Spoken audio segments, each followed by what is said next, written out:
Welcome, lads. Another episode. How are we doing this evening? Great. I've been with you all day. So. I feel like the one left out. Hey, You are. he's dragged me down to Melbourne like it's just come into this room, Ty. I feel bad. I don't have the D-up shirt. I feel a little bit naked, but here we are. So I feel like I'm missing out on D-Up Live. This is unfair. So a little bit. We've obviously had a new drone release this week, the M30. So we're going to do a little bit differently to normal. So we're going to have a delay our asset series just to get this episode in for everyone. So let's start talking. Matrice 30. First elephant in the room. Could we just mention that this thing looks like a love child of a Mavic and an M300? I look like a beast. Sounded like a question, but you mentioned it. It definitely looks like a beast. Like it's a good looking drone. It is. You think so? It looks cool. I rate it. Okay. They've used that kind of coaxial design, like offset design, of the FPV drone, where the back props are higher, but the front of the whole drone is lower. So you can still take off from the ground, like in grass, and the props will be fine, which is pretty cool. But I guess it's made to take off in crazy terrains because of the type of drone it is. Yeah, well, general first looks at it like it is a good looking drone. So we've got the 30 and the 30T. So what's the difference, lads? Well, the 30T basically has a thermal and the 30 doesn't. Is basically the big difference. So they have both have the wide angle and the zoom, and they have the laser rangefinder, but obviously the thermal is only on the 30T. Yep, cool. Sweet. So now we're going through flight performance. So for our listeners, we got, according to the specs on DJI's website here, it's got 41 minutes flight time. So I think historically we know it's probably going to be a little bit less. So probably safely about 30 minutes, give or take, which 30 minutes with a drone like this is, and of its weight class, is pretty awesome. Yeah. Get a lot done in 30 minutes. 15 meters per second wind resistance, 7,000 meters service ceiling. Don't know why. 54 kilometers. So what's 15 meters a second in kilometers? 54 kilometers an hour. So that's pretty, not a bad wind resistance. That's pretty good. Considering the top speed of it, I think, was just shy of 100 kilometers an hour. Yeah. Okay. From memory. Yeah. Pretty cool.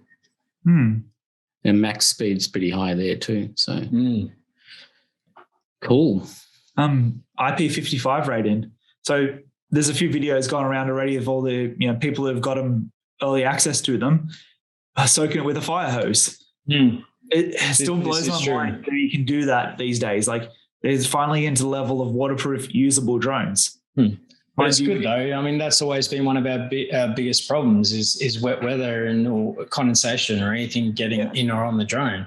This now solves that problem, which is awesome. Saying that, if there's water on the lens, it kind of stuffs you up for everything. Yeah, of course. But particularly like, you and I were saying before, Danny, that they really have pushed it for emergency services.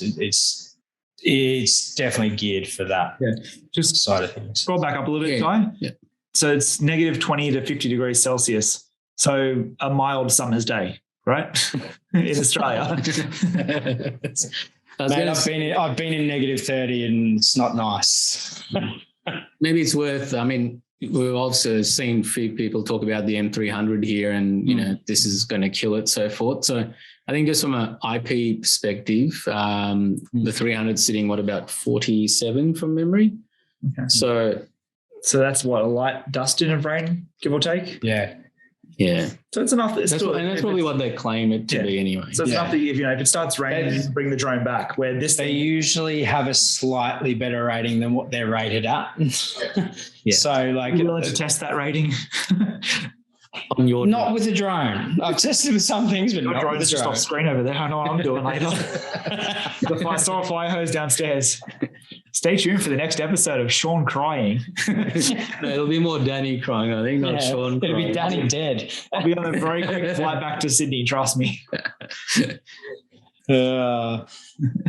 So and all the sensors. ADS-B. Dual vision. So one of the videos I saw about this drone, doing our research, it's something like 18 sensors in total on this thing. Where's the skill of flying? Like, I know that obviously this isn't for a skilled, you're not looking to just fly a drone with this. You're looking for, search and rescue or something. You've got other priorities, but there's a lot of sensors on that drone. Oh, there you go. Yeah. There's a 3D view. But you think that this technology is going to slowly filter to all the other drones that get released next, which is pretty awesome. Yeah, I mean, I think most of the newer drones out there and about now, the avoidance systems and the sensors are just crazy what they're capable of doing. It's just absolutely nuts. You can't crash anymore. Yeah, that's a good thing. That is Give me any more. Hang on. Right. Usual redundancy. This is the bit I haven't read much more on this, but it sounded quite interesting. Do you guys know any more about the actual redundancy system and what it does and how it functions? Dual GPS, dual IMUs, dual barometers, dual, what do you call it, thermometers, the usual backups for if something fails. So if the IMU goes out or wigs out, you've got your backup there to cover it. It's the same for the M300, the Inspire, the 200 series had it. So nothing new on that side. OcuSync 3 for transmission. When you want to fly that 15Ks. Actually, I think it is advertised for 15Ks range, which is good if you're using one of those like hopscotch systems, and have beyond visual line of sight, because if you're spread out between, kilometers, you just have different teams everywhere with a remote, just daisy chain them to the next person. Yeah, and it's interesting.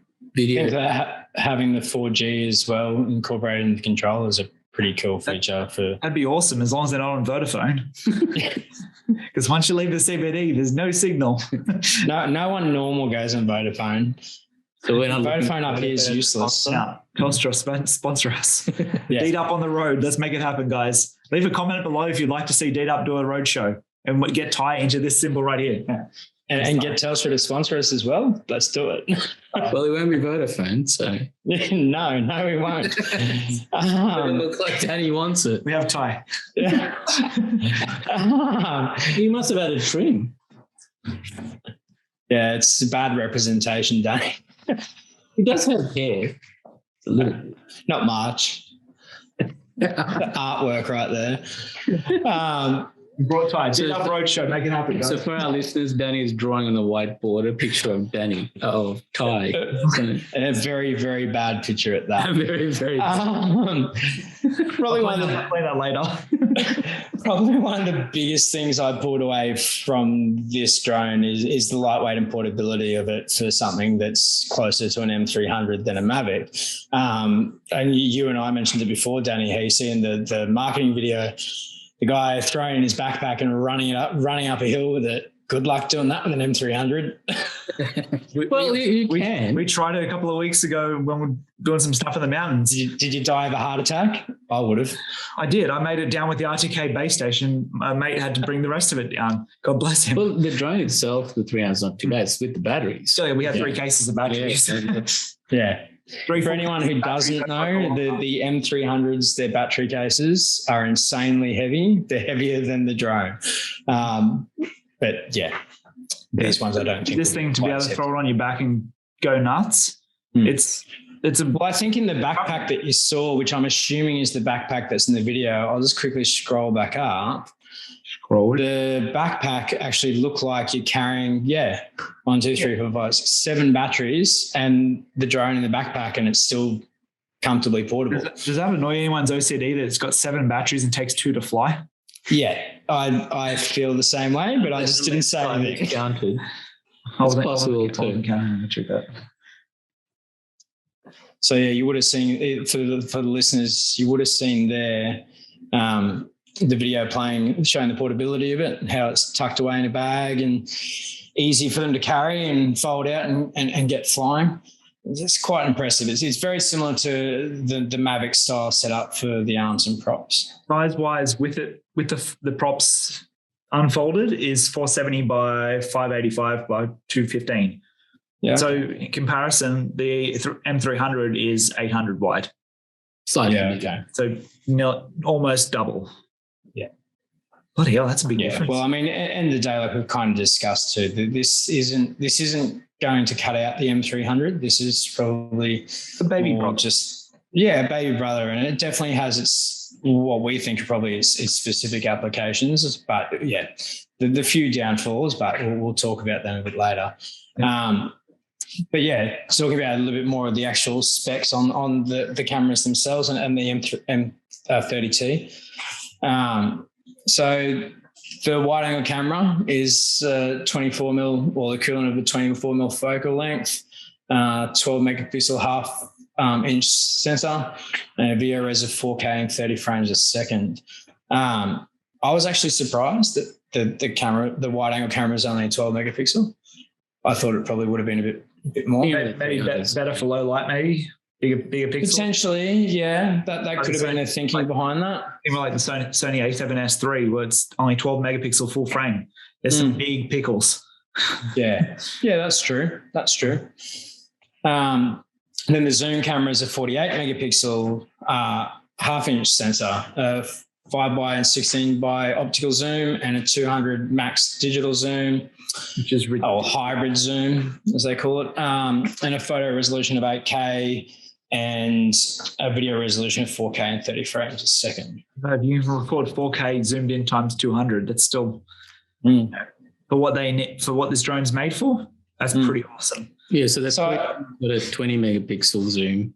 Okay. So would you think that maybe, like, obviously there's a lot of use cases you could go for this, but we sort of said that the mapping side of things or even like the asset inspection, that kind of stuff, you think that's probably where that may come in a bit handy? Obviously, if the surveillance and emergency services, it would, but would it be coming handy for a lot of the asset stuff and things, being a 48 megapixel camera, or is it you wouldn't think it Not would? so much photogrammetry, maybe the actual inspections, like say zooming into nuts and bolts or power lines or whatnot. I'd say be better use case. You just use a Mini 2 for one of yours, and now you're bagging an M30 doing an asset inspection. He really, really wants one. Its use isn't for photogrammetry from what I can see. You definitely could still use it. By all means, it's got a wide angle. You don't want to be using that zoom lens for any form of modeling. Yeah, that's true. But it's just not what it's made for. Don't get me wrong. If I had one, I'd give it a go. Oh, you've got to give these things a crack to see if they're practical or not. Josh, if you're listening. If you're not, you should listen, Josh. I'll see you later. I guess then the thermal imaging camera, it's a equivalent focal length of 40 mil, a resolution of 640 by 512, frame rate of 30 frames a second. It's exactly the same that the 300 is. As the M300. Which is really not that good. So well, as long as it's radiometric and has isotherm, it's useful. It's doing its job. The FLIR payloads right now still need a fair bit of work, I think, for the M300 because they're just very basic. I think there's actually a new version of it out. I haven't tested that yet, but it would be nice to have that isotherm and radiometric data, not just, hey, here's a really low-res thermal image. Yeah. And I guess the other last little bit on the camera is the laser rangefinder. I've never really used one before on a drone. But it's the same. So 300's got a 1.2 meter range. So it's okay, cool.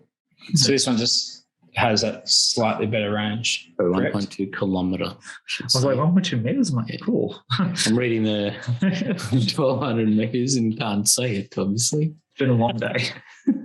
It's been a long day. Cool. So now we'll jump into a little bit more about light. I love how they talk about optimized for low light. All it is just cranking the ISO a little bit further. I looked at that when they're like optimized for low light, and I'm like, it just looks really cranked. Yeah, I've flown the M300 in literally pitch black to the point you could still see the Milky Way. I'll show you those photos later. It was really cool. Oh, really? I'm quite impressed by that. Dude, well, I got out of the car, looked up, and I was like, oh. It was amazing to see. But anyway, we flew the M300 like within 5 minutes of that, and I could still see where I was going using the normal camera. So I started using the FPV camera. So clearly, if they've changed something, it'd be nice to actually see what the difference is. But hey, why not? Yeah. Well, then yes, the smart low light photo. ISO. This stuff would be kind of cool for surveillance and things like that. I'm guessing. So I think we've kind of established this drone is more so towed for surveillance, search and rescue. Yeah, emergency services. Yeah, emergency services more than anything. Yeah. Well, here's a good example of that zoom. So zooming in on the power lines. When people say they're scared of drones because they're spying, this is the shit they're meant to be scared of, not a Mavic flying around the beach. Oh, God. That Mavic flying on the beach is not looking at people. It's looking at the, top down of the water. Yeah. I'm sure there's a few selections of people out there that are creepers, but if you want to be a creeper, spend the 19 grand and buy one of these. Boy, you'll have fun. So worry. The infrared's kind of cool. Like, I mean, just as a different thing. Like, that's pretty awesome watching the flames come out. Any male and fire will have a great time with this camera. It's like, look, I created fire. Yeah, what can I burn than record in thermal? Exactly. One guy was holding in his house. He just did some renovations to the roof, and you could see where they've taken the bats out of the roof. Perfect example, and it shows how shows what thermal does. Drone indoors, perhaps. No, he was holding it like expensive thermal camera. I just bought a handheld thermal. It's a lot cheaper. It's still expensive though. Yeah. And then for the listeners, we're just seeing on screen now the rangefinder in action. It's picking up a person in the forest, zooming in and telling their distance, which again, obviously really great for search and rescue kind of stuff. So in that, I just noticed as well, they just put a little pinpoint success. So we'll talk about it more a bit later, but with the new flight control app they just released, that pinpoint that they just showed on the drone will now relay back to the FlightHub so that the search and rescue team can, send in a chopper to that exact point. The upgraded FlightHub looks pretty damn cool. A lot of cool features. Now the controller. I really like this controller. Like it's massive, but it reminds me a lot of the Skydio controller. Oh, yeah. But I found that quite comfortable to fly with. And I imagine this would be very comfortable to fly with. And I can see there the actual joysticks. They look like more like a PlayStation or an Xbox style joystick, not a stick, which is cool. I'd find that probably easier to fly with. And I think it takes the WB-37 as well for that longer sort of. It's the one battery that's stuck through the generations. Yeah. Thankfully. Yeah. It's a good battery. Yeah. Well, there you go. It shows extended battery life up to in case you want to always done a remote. Good IP54. Some people need to fly in the rain. But yeah, the massive screen as well. Like it's a huge plus. Does it say how many nits the screen is? Or how bright? How many what? Sorry, nits or how bright it is? We are scrambling. It might be in the specs. So we'll have a quick look later. That wasn't in the script, Danny. Damn it. I didn't read the script. I'm sorry. Remote controller. Bleh. No, it doesn't say. No. It's bright. About as bright as my entire head. Well, the cellular module for the remote's pretty damn cool. DDM. That providing that steady video stream to the controller would be handy at distance as well, which is pretty cool. Look at the time. That's been 20 minutes already. Wow. And here we are thinking it's going to be a quick 5-minute episode. It never is with us. We try. I did say that. There's a lot of things to cover about this drone. And then now obviously it goes into more about the new DJI Pilot as well. Finally, they upgraded after all these years. We finally get an upgrade. Yeah, I only watched a little brief kind of video on it before, but it looks like they've added in a lot of stuff. Definitely. Plus, with all the extra buttons on the remote, you can, without having to take your hands off the remote to press another button, you've got everything at your fingertips, which is awesome. Yeah, definitely. And also all this here, so they've got all your checklists and stuff seemingly built in. Which is the M300 type, same thing, isn't it? All the help. Well, you M300 pilots that fly your M300s, I'm not allowed to fly one yet. You'll ascend one day. Just get your test done, mate. Get your test done. You'll be right. I'll get there. Cool. Is there anything else you wanted to touch on there? No, I think we're good. Yeah. This is that FlightHub that I mentioned earlier as well. So I haven't really used FlightHub at all. I'm guessing you have, obviously, Danny. No, I haven't. It's Okay. It's more for larger operations. Say if you've got 5-6 drones in the air at the same time, they're all the same drone.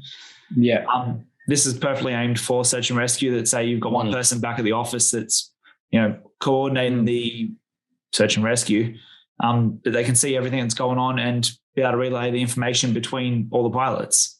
The fact that it's got the live annotations and it's like a 3D model or 2.5D model, whatever they're calling it, live from the data that's coming from the drones, pretty cool. Yeah, and breaking out the missions quite simple. Like I know you're always going to do that, but like to simply the way I watched them do it in the video, it was quite. Actually, I think we can click that and it shows us. It seems so simple and really efficient, which is awesome.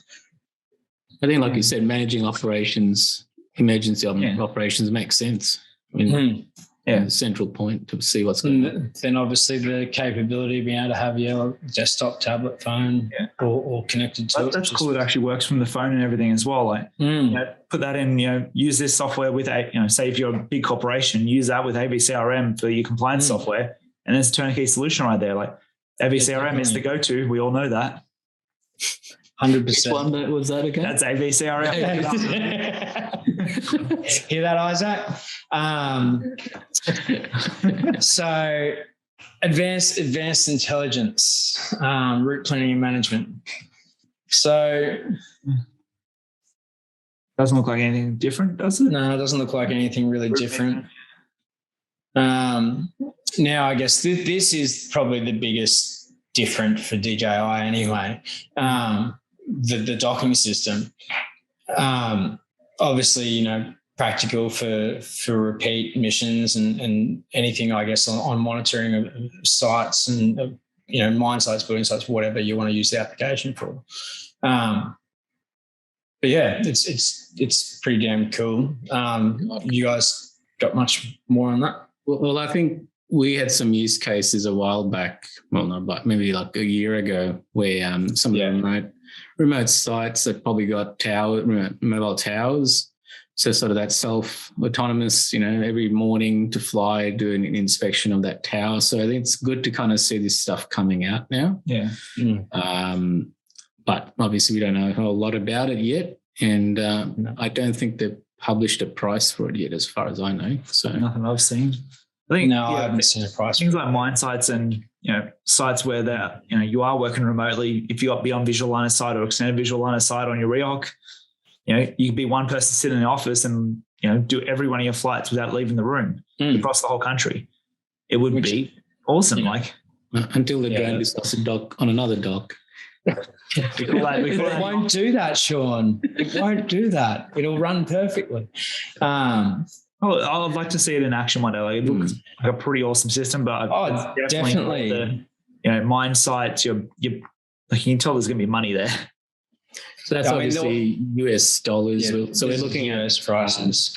US pricing at the moment, the screen. So it's basically how much is it? That's the cool 10,000 US, and that's for the M30, and the M30T is just under 14,000 US. And because I can't change that on the fly. So it's for the M30 Australians, 12,888. And the M30T is 17,940 Australian. Jump over to our friends at D1 and see their Australian pricing. Batteries are also not as expensive either. They're only 490, but you need two. A lot cheaper than the 300. About a third of the price. Yeah. Bloody hell. Definitely. Well, they are a lot smaller too. So. And they're actually. But yeah, they're a big outlay. Sure. Obviously, like we sort of said, the emergency services applications is definitely where I feel it's targeted, and it would be really, really, really great across the board in emergency services and that kind of stuff. But yeah, like I spoke to you guys about this before the podcast, that I think that was the one, in my personal opinion, the one major failure was having the fixed payload. That you couldn't swap it in and out, because if you could swap that out and drop your LiDAR in there and things like that for mapping, this would be a beast. But without it, it's kind of a bit. Yeah. Like we said, it's really designed to push towards emergency services. Or if you got a damaged payload, what are you going to do? Yeah. You got a damaged payload, you probably got a damaged drone. I've tested that theory, Danny, and I can tell you right now, you can damage a payload without damaging a drone. Is this a story for off air? Or can you tell it now? Yes. I actually, you guys would have seen the video of that incident. Remember? I showed you guys ages ago on Dummy of the Week. Ooh, we should talk about this later. But also, this could be a good one for D-Duck. I keep trying to push this segment. D-Duck up late. Let us know if you want to see an uncensored There's version. no up late. I'm old. I need my beauty sleep, Danny. There's no up late. It's up late. It's going to be like 8 o'clock. Our listeners don't know that. It'll be live. I think hop onto d1store.com.au, have a chat to the guys, reach out to them, see what they can do for you. It'll be interesting to see how these go and how they if they fly off the shelves. I mean, there's like I've seen a fair bit of hype. Like a lot of people are talking about them pretty excitedly, but everyone thought it was a Mavic, just a big Mavic. I'm like, it's a bit different. Well, wasn't everyone predicting it was going to be another bit of a beefier Mavic in some regard? I kept getting pictures sent to me saying it's going to be the new Mini. I'm like, a Mini doesn't have a beacon on top of it. Yeah. No, it does not. For the bigger ones.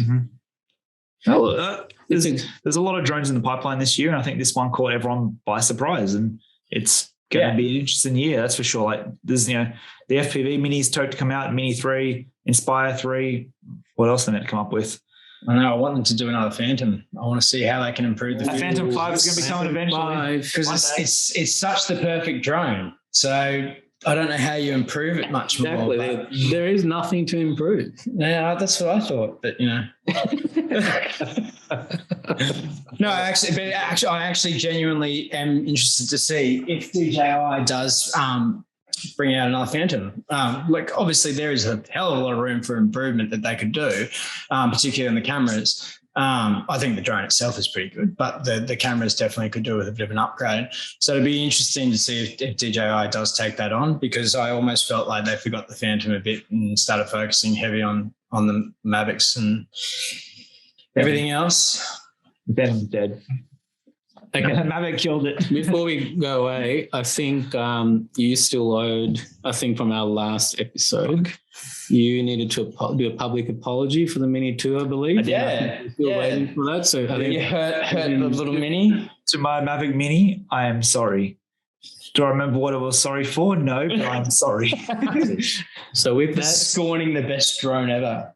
Exactly. I love you, Mini. So with that, I think, so what are your thoughts, Ty? Are you going to buy one, mate? Or where do you think the application is? Look, honestly, like I was saying before, if you had the interchangeable payload, I'd almost wouldn't blink. But without the interchangeable payload and the limitations on like all the stuff that we do, it would be so impractical. But if we were working for police or fire services, totally different. But yeah, for me personally, look, it's a beast of a drone, but not with that camera. I wouldn't buy it. What about yourself, Dane? Same thing, interchangeable payload or like a fixed payload with a full frame sensor, mechanical shutter. I'm sold, but for now, 100%. It's emergency services in my mind. Yeah, I mean, it is a great drone. Like if you just strip all of our use cases back for a second and look at it for what it is a great drone. But that was definitely a shortfall not having that interchangeable payload. But I think they're getting very good at targeting different industries, which is good. Oh, definitely. Most people try to generalize a drone. That's what gives me hope that they will do another Phantom, because it's so useful across the board, isn't it, Danny? Not hiking with one of them ever again. He's already done one apology. Let's not bully him to a second. My Phantom's still at home. It hasn't flown in a very long time. We'll leave it at that. Disappointed, Danny. I'm just disappointed. I'm not angry. I'm just disappointed. I wake up in the morning, look at the mirror and cry. On that note, have a great one, everybody. Peace out. Cheers, guys. Have a good week. Lads. Good night.